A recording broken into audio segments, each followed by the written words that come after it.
नमस्कार प्रेक्षकांनो, इंद्रायणी या मालिकेच्या 19 जुलैच्या भागामध्ये आपल्याला असं पाहायला मिळतं की इंद्रायणीचं कीर्तन सुरू असतानाच व्यंकू महाराजांची वाचा परत आलेली असते। हे पाहून सगळेच आनंदी होतात, सगळ्यांच्या डोळ्यात आनंदाश्रू येतात। तेवढ्यातच तिथे गोपाळ आणि विठू मंदिराजवळ आलेले असतात। तेव्हा गोपाळला व्यंकू महाराजांचा आवाज ऐकू येतो, त्याचे डोळे भरून येतात आणि तो पळतच जातो आणि मंदिराच्या खिडकीतून बघतो तर व्यंकू महाराज तल्लीन होऊन भजन म्हणत असतात। इकडे मोठ्या बाईंना तर याचा खूपच राग आलेला असतो, त्यांनी कानावरती हात ठेवलेला असतो। गोपाळ पळतच आतमध्ये जातो तेव्हा मोठ्या बाईंना धक्काच बसतो आणि तो त्यांना ढकलून आतमध्ये जातो आणि पटकन जाऊन व्यंकू महाराजांना मिठी मारतो। व्यंकू महाराजही प्रेमाने त्याला मिठी मारतात। विठू छान हसत असतो, सगळ्यांच्या डोळ्यात आनंदाश्रू आलेले असतात। नंतर इंदू सुद्धा व्यंकू महाराजांना मिठी मारते।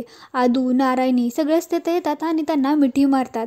इकडे कीर्तन झाल्यावरती इंदूची मित्रमंडळी सगळे इंदू इंदू असं ओरडत असतात आणि म्हणतात, आपली इंदू बाल कीर्तनकार झाली, आपली इंदू बाल कीर्तनकार झाली।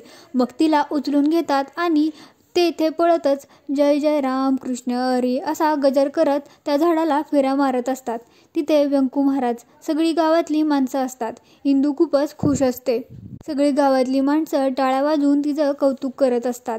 इकडे रघुनाथराव व्यंकू महाराजांना म्हणतात, आजपर्यंत विठुरायावर आणि देवावर अपार श्रद्धा होती आणि आहे, पण चमत्कारांवरती कधी विश्वास नव्हता, पण आज तोही बसला। या चिमुरडीमुळे चमत्कार सुद्धा बघायला मिळाला।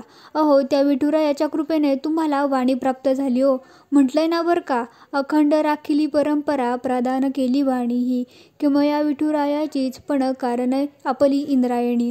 असं रघुनाथराव पटकन एक काव्य रचतात त्या प्रसंगावर आणि सगळेच त्यांना दाद देतात, सगळेच खूप आनंदात असतात। इकडे डॉक्टर व्यंकू महाराजांच्या वाड्यात चहा पाण्यासाठी आलेले असतात। तिथे पराग असतो, तो त्यांना हात जोडून म्हणतो, डॉक्टर साहेब, तुमच्यामुळे आणि विठुरायाच्या कृपेमुळे आमच्या व्यंकू महाराजांची वाचा परत आली। आणि तेवढ्यातच तिथे गोपाळ येतो, त्याचे डोळे आनंदाश्रूंनी भरलेले असतात। गोपाळ म्हणतो, डॉक्टर उठून उभे राहतात आणि म्हणतात, गोपाळ कुठे होतास तू? गोपाळ रडतच म्हणतो, तुमच्यामुळं माझ्या बाबांची वाचा परत आली। आणि तो त्यांच्या पाया पडतो। डॉक्टर त्याला उठवतात, गोपाळ, आणि त्याला मिठी मारतात। इकडे इंदू खेळत असते झाडाजवळ आणि तिला अचानक काहीतरी आठवतं आणि ती पळतच निघते आणि म्हणते, मी आलेच हा। सगळे इंदू इंदू करतात, पण इंदू इकडे विठू विठू करत त्याच्या मागे जाते। ती खूपच खुश होऊन म्हणते, तू आणला ना गोपाळला परत? त्यावर विठू म्हणतो, मी कशाला आणायला पाहिजे त्याला परत, त्याचा तो येऊ शकतो ना। इंदू म्हणते, गोपाळ आला ते बरं झालं, तू म्हणतोस ना तसं, अवघी चिंता। तर विठू म्हणतो, वारिली, आणि हसतो। नंतर इंदू म्हणते, पण तू माझं कीर्तन ऐकलंस ना? त्यावर विठू म्हणतो, तुझं कीर्तन पोचलं माझ्यापर्यंत, आणि तो हृदयावरती हात ठेवतो आणि हसतो। इंदू पण हसते। इंदू म्हणते, अरे पण तू कुठे निघालास? विठू म्हणतो, माझ्या घरी। इंदू म्हणते, कुठं? आणि मग इंदू हसतच डोक्याला मारते आणि म्हणते, पंढरपूरला। विठू म्हणतो, हा। नंतर इंदू म्हणते, पण तू इकडे कोणाला तर भेटायला आलेलास ना? पत्र पाठवलेलं होतं ना, त्याला भेटायला तू आलेलास ना? विठू म्हणतो, ज्यांनी मला पत्र पाठवलं होतं ना त्याला मी भेटलो। अनेक प्रश्नांनी तो व्याकुळ झाला होता। आता त्यालाच कळून चुकलंय की यापुढे त्याच्या आयुष्यात येणाऱ्या अनेक प्रश्नांना सामोरं जायला त्याचा तो समर्थ आहे। इंदू हसते आणि मान हलवते। मग विठू तिच्या डोक्यावरती हात ठेवतो आणि आशीर्वाद देतो। तेवढ्यातच तिथे गोपाळ इंदूला शोधत आलेला असतो। इंदे इंदे। तेव्हा इंदू आणि विठूला त्याचा आवाज येतो। तो म्हणतो, जा। गोपाळ हाक मारतोय ना? इंदू हा म्हणते आणि पळतच गोपाळकडे जायला निघते। इकडे विठू हसतो आणि तिथून निघून जातो। इकडे गोपाळ इंदे इंदे करत असतो। इंदू पळतच त्याच्या जवळ येते आणि आले असं म्हणते। गोपाळ, कुठे होतास तू? असं इंदू त्याला विचारते। गोपाळ म्हणतो, अगं मी खूप वेळ झालं तुला शोधतोय, मला तुला काहीतरी महत्त्वाचं सांगायचंय। इंदू म्हणते, काय? गोपाळ सांगतो, मी ठरवलंय, मला आयुष्यात कीर्तनकार व्हायचं नाहीये। इंदू म्हणते, मग काय व्हायचंय तुला? गोपाळ म्हणतो, मला डॉक्टर व्हायचंय। डॉक्टर जो लोकांना नवं आयुष्य देतो, डॉक्टर जो रोगावरती इलाज करतो तसा। म्हणून मला कीर्तनकार गोपाळ महाराज दिग्रजकर नाही व्हायचं, मला डॉक्टर गोपाळ दिग्रजकर व्हायचंय। तो खूप खुश असतो। इंदू म्हणते, अरे आपल्या हातून सेवा घडली पाहिजे, चांगलंच आहे की। ती पण खूप खुश होते। नंतर इंदू म्हणते, पण मला सांग, तुला इकडं कोण घेऊन आलं? तेव्हा गोपाळ म्हणतो, अगं तो दादा नाही का तुझ्याशी बोलत होता? इंदू म्हणते, विठू। गोपाळ म्हणतो अच्छा विठू. इंदू म्हणते अरे तो बोलता नाही, तो बोलतोय, चल तुझी ओळख करून देते. असं म्हणत इंदू आणि गोपाळ विठू विठू अशा हाका मारत पळतच जातात. इंदू तर ते येऊन बघते तर काय, विठू नसतोच. ती खूप हाका मारते, विठू विठू, तू कुठे आहेस विठू, असं इंदू म्हणत असते. तिला खूपच वाईट वाटतं. तो काही तिकडे नसतो. इकडे सीन चेंज होतो. गोपाळ आणि व्यंकू महाराज त्यांच्या रूममध्ये असतात. व्यंकू महाराज त्याच्या दोन्ही खांद्यावरती हात ठेवतात आणि बस म्हणतात. मग तो खाली बसतो. व्यंकू महाराज म्हणतात गोपाळ, मला खरं सांग, तुला जर कीर्तन करायचं नव्हतं तर तू ही बळजबरी स्वतःवर कशाला करून घेतली आहेस. गोपाळ खाली मान घालून बसलेला असतो. इकडे इंदू बाहेर उभं राहून सगळं ऐकत असते त्यांचं बोलणं. तिला खूपच वाईट वाटत असतं. गोपाळ म्हणतो की तुमच्यासाठी. तेव्हा व्यंकू महाराजांना धक्काच बसतो. गोपाळ म्हणतो मला आधी असं वाटलेलं की प्रयत्ने वाळूचे कणारा गळिता ते लई गळे, पण मला फक्त पाठांतर करायचं आहे, ते जमेल मला. व्यंकू महाराज म्हणतात मग का जमलं नाही तुला. गोपाळ म्हणतो पाठांतरच व्हायचं नाही माझं. मग व्यंकू महाराज म्हणतात कारण तुझं मन त्यात कधी नव्हतंच. ज्या गोष्टीत आपलं मन लागत नाही ना, ज्या गोष्टीतून आपल्याला आनंद मिळत नाही ना, त्या गोष्टी सहजासहजी आपल्या अंगावळणी पडत नाहीत. शकुंतला पण मान हलवते. तिलाही हे पटत असतं.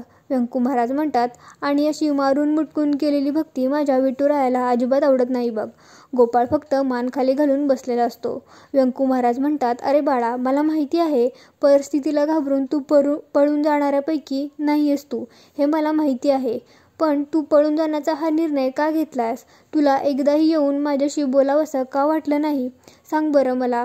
आपण जर एकमेकांशी व्यवस्थित बोललो असतो तर काही ना काही मार्ग निघाला असता. पण तू माझ्याशी बोलू शकला नाहीस. एवढा विश्वास बाबांविषयी वाटला नाही का तुला. गोपाळ म्हणतो अहो तसं काही नाहीये बाबा. आणि त्याला मग आनंदीचं बोलणं आठवतं. त्यांनी कसं त्याला सांगितलं होतं की तुला कीर्तन जमणार नाही, बाबांची इज्जत जाईल, हे सगळं त्याला आठवत असतं. इकडे व्यंकू महाराज म्हणतात गोपाळ अरे कुठं हरवलायस. मी काहीतरी प्रश्न विचारतोय तुला. मी विचारलेल्या सगळ्या प्रश्नांची उत्तरं मला दे. व्यंकू महाराज नंतर शकुंतलाकडे बघतात. शकुंतला म्हणते मी आलेच आणि ती तिथून निघून जाते. बाहेर येते तर तिला इंदू उभी राहिलेली दिसते. ती इंदूच्या गालावरून हात फिरवते आणि पुढे जाते. इंदू तिला हाक मारते काकी. मग शकुंतला थांबते. इंदू म्हणते व्यंकू महाराज गोपाळला जास्त ओरडतायत का. शकुंतला म्हणते नाही ग बाळा, बापलेक बोलतायत. इंदू म्हणते पण व्यंकू महाराजांच्या शिरा जरा जास्तच ताणलेल्या दिसतायत. गोप्या बघा ना किती बावरलाय. त्यावर शकुंतला म्हणते हे बघ इंदू, जे होतंय ना ते योग्यच होतंय, तू अजिबात काळजी करू नकोस. गोपाळला काहीही होणार नाही. आणि ती तिथून निघून जाते. इकडे गोपाळ उभा राहतो आणि म्हणतो अख्ख्या गावासमोर तुमची नाचक्की झाली असती, बदनामी झाली असती आणि हे मला पाहावलं नसतं, म्हणून मी पळून गेलो, मला माफ करा बाबा. व्यंकू महाराज त्याच्या जवळ जातात आणि म्हणतात तू परिस्थितीला पाठ दाखवून पळून जाणारा मुलगा नाहीयेस, हे मला माहिती आहे गोपाळ. पण मला हे सगळं तुझ्या मनामध्ये कुणी भरवलं ते मला सांग. गोपाळला धक्काच बसतो. इकडे सीन चेंज होतो. गोपाळ एकटाच त्याच्या रूममध्ये येऊन बसलेला असतो. तेवढ्यातच तिथे इंदू येते. इंदू बोलते व्यंकू महाराजांना त्रास होईल, त्यांच्या गळ्याला ताण पडेल असं का तू वागलास. तू काय केलंस असं. गोपाळ म्हणतो काय नाही. व्यंकू महाराज तुझ्यावरती रागावलेले आहेत. वर गोपाळ चिडतो ए इंदे टिंडे, काय चाललंय ग, तुला काय करायचंय. उगाचच्या शहाणपणा मला शिकवू नकोस, कळलं का. इंदू म्हणते खरा शहाणा असलास ना तर असा वागलास नसतास. काय इतकं सगळं करून सवरून माझ्याच वर आवाज चढवतोयस दीडशाण्या. त्यावर गोपाळ म्हणतो मी दीडशाणा असू दे नाहीतर 2 असू दे, तू शहाणा म्हणाली आहेस ना, बाद झालं. इंदू चिडते आणि म्हणते गोपाळ तुला काहीच का वाटत नाही रे. गोपाळ म्हणतो ते वाटायचं बिटायचं ना जाऊ दे, मला झोप आली आहे, जा गप. इंदू म्हणते मी जाणारच आहे, फक्त मला एक गोष्ट घ्यायची आहे, त्यासाठी मी इथे आले आहे. आणि मग ती बेडजवळ जाते आणि उशी उचलते आणि त्याखालचे पत्ते उचलते. गोपाळ हे बघून म्हणतो ते ठेव इकडं आणि दे. इंदू म्हणते नाही, हे सगळं मोठ्या बाई बघत असतात तिकडून. इंदू म्हणते हे मी देणार नाही. तुला डॉक्टर व्हायचं आहे ना, मग अशा फालतू गोष्टीत वेळ वायात घालवायचा नाही. गोपाळला ते पटतं आणि मग इंदू ते पत्ते खिडकीतून बाहेर फेकून देते आणि म्हणते काय पक्का ना. मग गोपाळ हसतो आणि हो म्हणतो. इंदू पण हसते. इकडे मोठ्या बाई हे सगळं बघून मनात विचार करत असतात चांगला भला जुगारी होता गोपाळ, पण या पोरीनं चित्त विचलित करून ठेवलं याचं. नालाई कुठली, मुळावरच उठली आहे माझ्या, असं म्हणत त्या रागानेच तिच्याकडे बघत असतात. इकडे दुसऱ्या दिवशी सकाळी मोठ्या बाई चुलीजवळ विचार करत बसलेल्या असतात. तेवढ्यातच तिथे इंदूची आत्या येते आणि म्हणते थोडी परडीतली फुलं घेतली हां. आणि तिला विचारते, तुम्ही नाही का येणार मंदिरात मोठ्याबाई? तर मोठ्याबाई म्हणतात, तिथं काय गाठोडं ठेवलं आहे का? सुशीला म्हणते, अहो असं काय करताय, आज आषाढी एकादशी आहे ना, विठुरायाचं दर्शन घ्यायला पाहिजे ना, पुण्यांदा लई गर्दी होईल, 12 गावची माणसं आलीत ना आज. मोठ्याबाई म्हणतात, मग? सुशीला म्हणते, अहो मग काय दर्शनासाठी उशीर होईल ना, लई लांब लाईन आहे. त्यावर मोठ्याबाई म्हणतात, कोण आहे मी? मी दिग्रजकरांची सून आहे आणि हे विठ्ठलाचं मंदिर दिग्रजकरांचं आहे आणि मी त्यांची थोरली सून आहे.